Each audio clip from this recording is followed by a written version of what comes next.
Hey guys, welcome back to the channel. I hope you guys are having a great day today. For this week's video, we're comparing the Ulimate Epiphone versus all the American-made guitars you see behind me. So it should be a really intense comparison. Basically, if you missed the Ulimate Epiphone build from last week, I will put a link to it right above there. You can check that one out if you missed it. But we gutted all the electronics, so new jack, new pots, new switch, new locking keystone tuners, which are very cool, and of course the Seymour Duncan pickups. So with these babies, these are the P rails. You can get single coil sounds, P90 sounds, humbucker series, and humbucker parallel. So it gives you a bunch of flexibility within one guitar. But what we're going to do today is compare this up against all these American guitars and see if the sounds out of the Ulimate Epi are any good.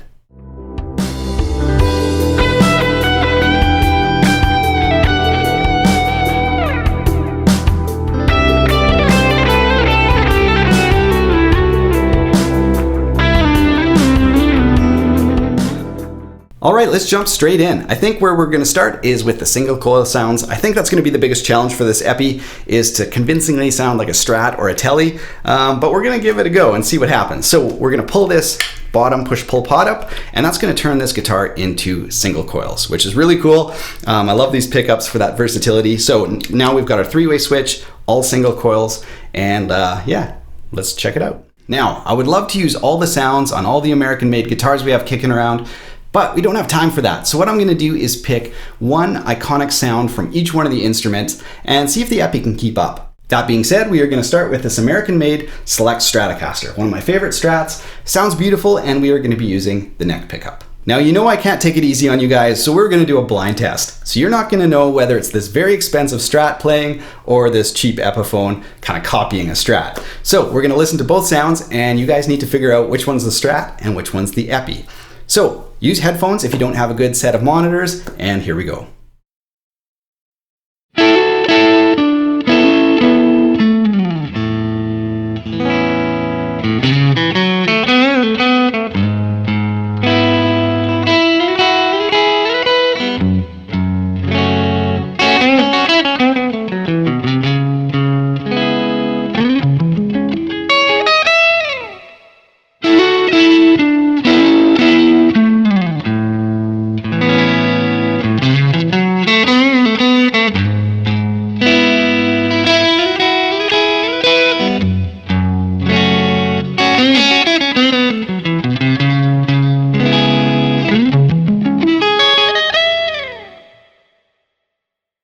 All right, it's time for the reveal. Do you guys have your guess locked in?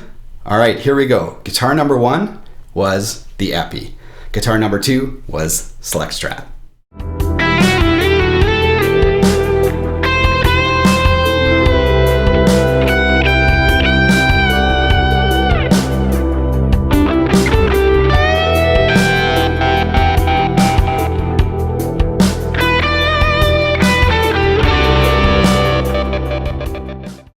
Let's take a look at iconic sound number two. So we've got ourselves an American standard Telecaster. This is one of my favorite guitars in the collection.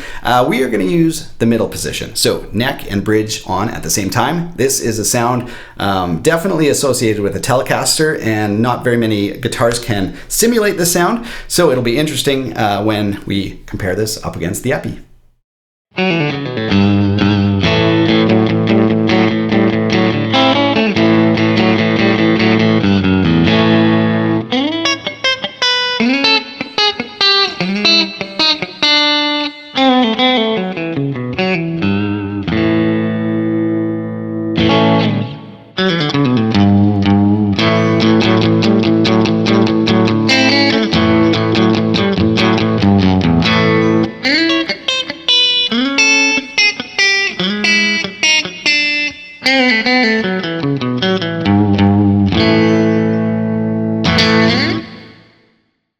All right, time for the big reveal. Which guitar was which?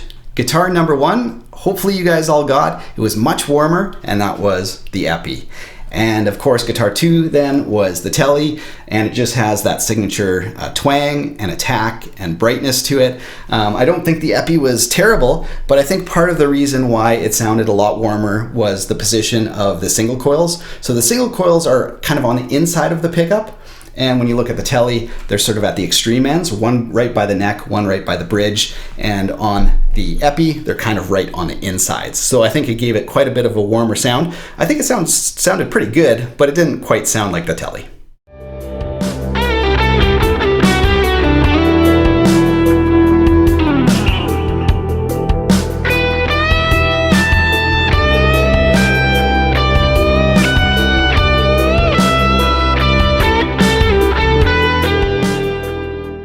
Let's move on to iconic sound number 3. So what we're going to do is take the top switch and pop it out. Now the Epi is in P90 mode.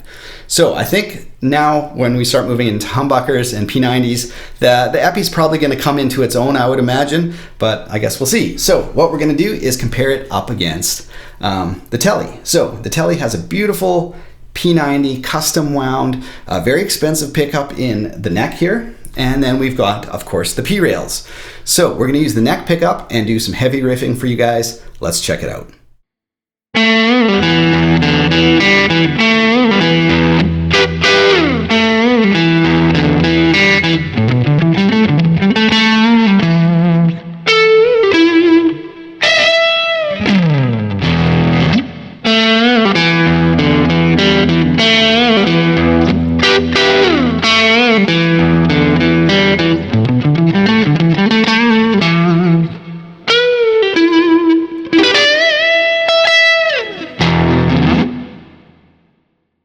And now, time for the reveal. So, guitar 1 was the Epi, and guitar 2 was the Tele.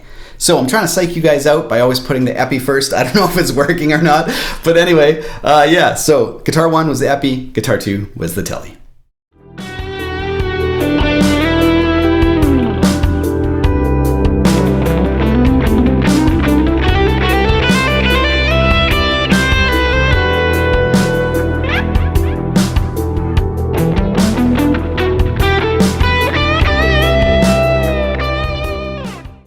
On to iconic sound number 4.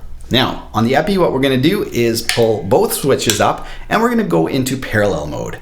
So I don't really think this is an iconic sound just because very few guitars can do this, but it's interesting, so we're going to throw it into the mix. The parallel sounds on this Les Paul are one of my favorites. It's a little bit brighter than the series, so it gets rid of some of that low end, some of that boom that you're not always going to want, and it gives you a brighter sound, but it's still a true humbucker, so you have no 60 cycle hum. It's a quiet pickup, a little bit brighter, and sounds really great. One of my favorite sounds for sure. So I think the only thing that we have kicking around the house that would be somewhat comparable would be the Tele Deluxe. Now this has the Shawbucker humbuckers in them, really bright, still retains some of that Tele twang. So I think it'll be an interesting comparison. Let's have at it.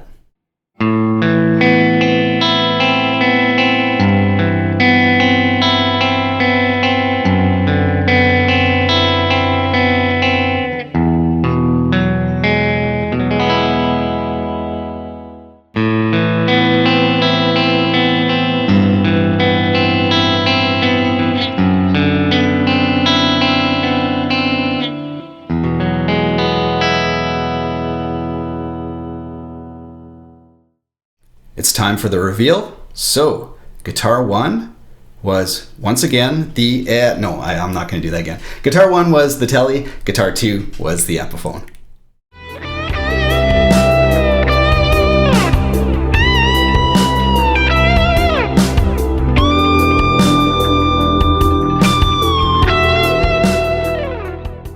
All right, for iconic sound number 6, we're going to move into more of a like for like comparison. So we've got ourselves a Gibson Les Paul Traditional and of course the Epi, and we're going to move the Epi into regular humbucking series mode, which is what you would expect from just any sort of Les Paul. So we're going to use the neck pickup, and there's just something special about a really thick, soulful, bluesy sound out of the neck pickup on a Les Paul. So here we go, let's check it out.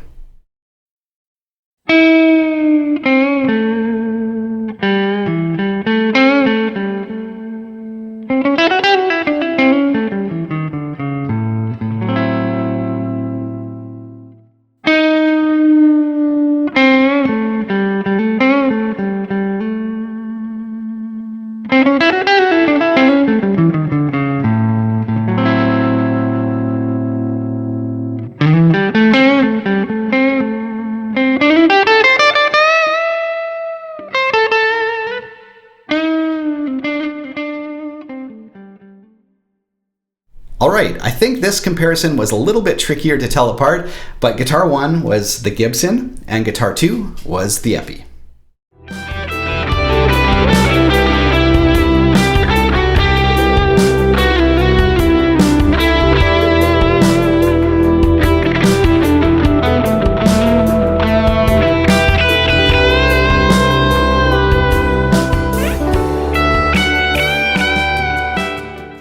For our final iconic sound, as you probably could guess, we are going to the bridge pickups of these two Les Pauls. This is a Gibson Les Paul standard double cut, and of course we're going to remain in series, and we're going to add some raunchy fuzz and see if you guys can tell the difference.